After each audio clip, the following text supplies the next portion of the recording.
Good afternoon guys, welcome back sa aking YouTube channel. For today's video, check natin ang 2025 Honda Civic 1.5 RS Turbo CVT Honda Sensing Meteoroid Gray Metallic. Guys, ito yung middle variant ng ating Honda Civic. Ang kanyang price is 1,790,000 pesos. So tour ko na kayo ngayon sa ating featured unit for today. Guys, ito yung facelift or minor model change ng Honda Civic which is na launch last fourth quarter ng 2024. Tour ko na kayo ngayon sa front portion guys. Almost the same naman ang ating exterior. So nakaano siya, headlights, LED with daytime running lights. Yun nga lang guys, wala na siyang fog lamps. Not unlike yung previous model. And nagkakaroon siya ng changes dito guys of front grille and front bumper. Naka matte black tayo na honeycomb pattern na front grille. Same goes doon sa lower front bumper. So matte black honeycomb pattern siya. And kung mapapansin nyo guys, may sensors na yung front portion natin. Then itong front accent garnish natin guys dito sa middle section is glossy black. Yung mga sides niya is matte black naman.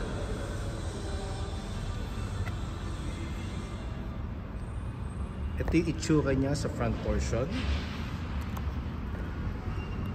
Then, regarding naman sa engine guys, nakaano tayo 1.5 turbo CVT, continuous variable transmission.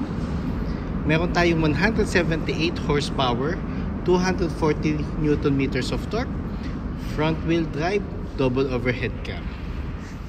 Powerful yet fuel efficient ang ating Honda Civic.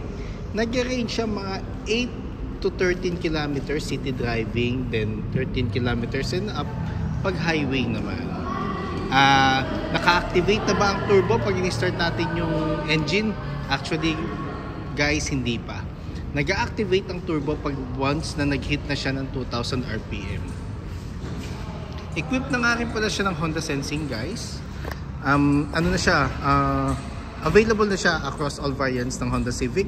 Then eventually guys, in the near future, baka lahat ng model lineup ng Honda is meron na siyang Honda Sensing. Dito naman tayo sa passenger side guys.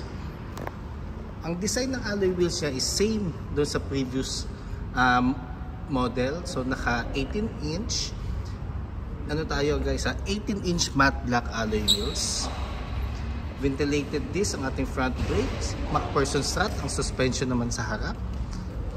Ground clearance is 124 mm.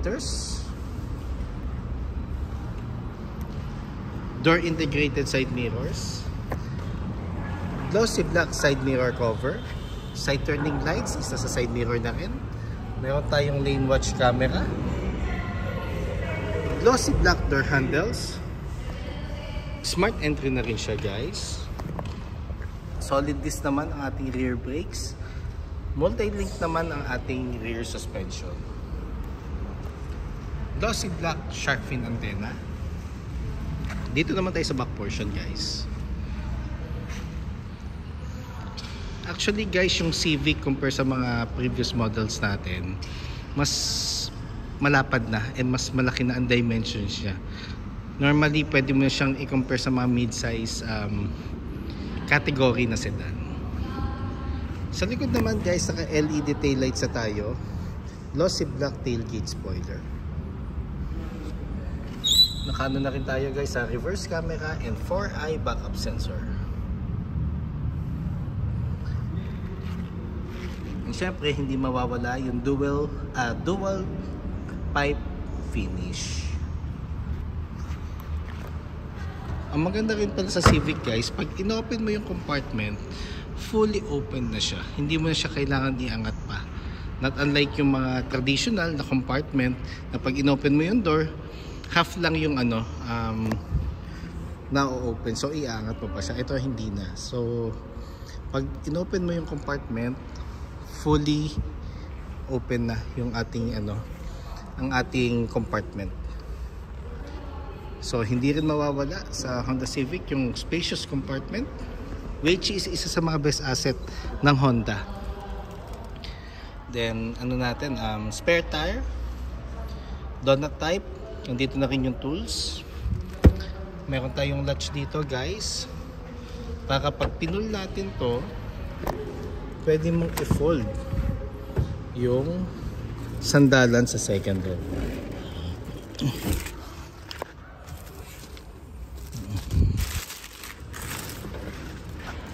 Ay.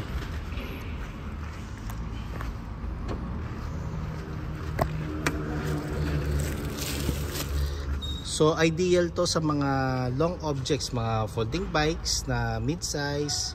Huwag lang yung matagang malalaking folding bikes ha. Then mga golf club or mga long objects na gusto nyong dalhin every time na magta-travel kayo with your Civic. Same goes with the other side, pwede mo siyang i-fold din. 60-40 ang partition natin. Fuel tank capacity is 47 liters. So naka-turbo to guys, so mas maganda higher octane like 95 or 97 octane, pero minimum octane naman is 91. Depende sa preferred gasoline ng end user. Dito tayo sa door panel na second row, combination ng urethane, glossy black accents, may carbon type accent tayo dito, leather with red stitches sa ating armrest dito sa door panels. Ang ating upuan is full genuine leather with ano siya, with suede.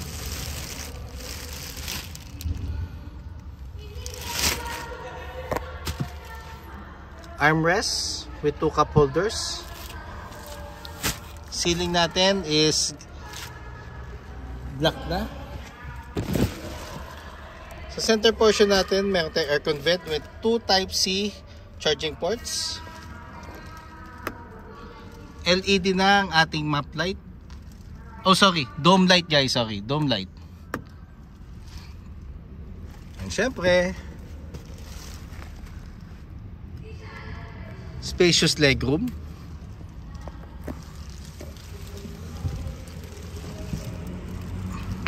Dito naman tayo sa front portion guys.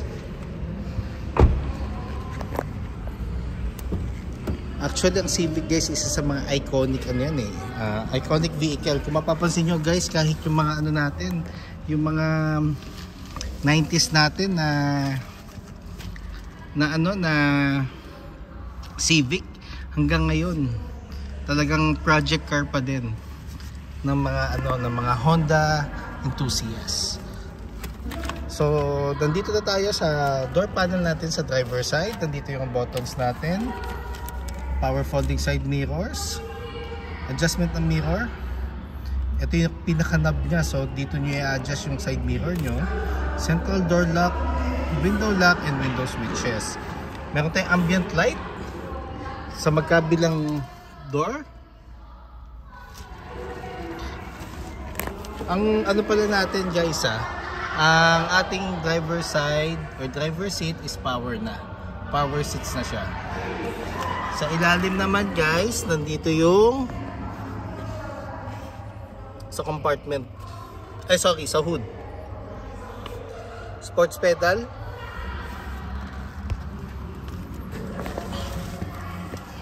Usod ko lang ang ating driver seat.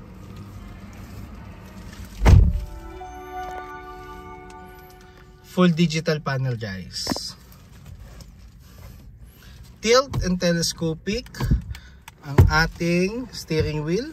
So pwede siyang i-up and down, forward and back. Sa steering wheel natin guys, naka leather cover na tayo with red stitches. Audio control with hands-free telephone assist and adaptive cruise control and Honda sensing. Paddle shifters. Lever ng ng headlights natin. For the wipers naman, push start button. Touchscreen audio unit with Apple CarPlay and Android Auto ready. Wireless na siya guys. And meron siyang Google built-in. Additional feature na naman siya for Honda Civic. And ang maganda dito guys, sa turbo engine na RS, naka-Bose sound system na tayo. Which is naka-Bose sound system naman talaga kahit yung previous model. Aircon vent natin is honeycomb. Actually ganda-ganda ako sa ano dito sa dashboard. Kung mapapansin nyo talagang ano siya, smooth tapos clean. Ganda ng pagkaka-design. Nagko-complement lang yung urethane, then yung glossy black finishes or accents, tapos yung chrome. Kaya napakalinis tingnan. Tsaka napaka-futuristic ng concept. Then aircon buttons natin is knobs pa rin, rotary knobs, which is a good thing kasi mas mararamdaman mo ang pag-change ng ng fan or ng thermostat. Sa baba naman ng aircon buttons natin, meron tayong Type-C na USB na Type-C for charging and mirroring, power outlet, wireless charger port. Sa transmission naman natin guys, it's more on carbon type. 2 cup holders. Ang transmission natin with leather cover and red stitches. Then park, reverse, neutral, and drive. Wala siyang S. Bakit wala siyang S? Kasi meron tayong drive mode dito. It's combination of eco, normal, and sports mode. Electronic park brake. Brake hold. Ang brake hold, gagamitin nyo lang siya pag magpapark ka na matagal or i-off nyo na yung engine. Electronic park brake, gagamitin nyo lang siya pag electronic park brake, gagamitin lang nyo siya pag magpapark na matagal or off nyo na yung engine. Pag ang brake hold naman, gagamitin nyo siya pag stop and go sa traffic. Pero may option naman na kahit di mo siya i-on, kung masanay kayo na nakaapak sa brake, pag matagal na nakahinto, wala namang problem yun.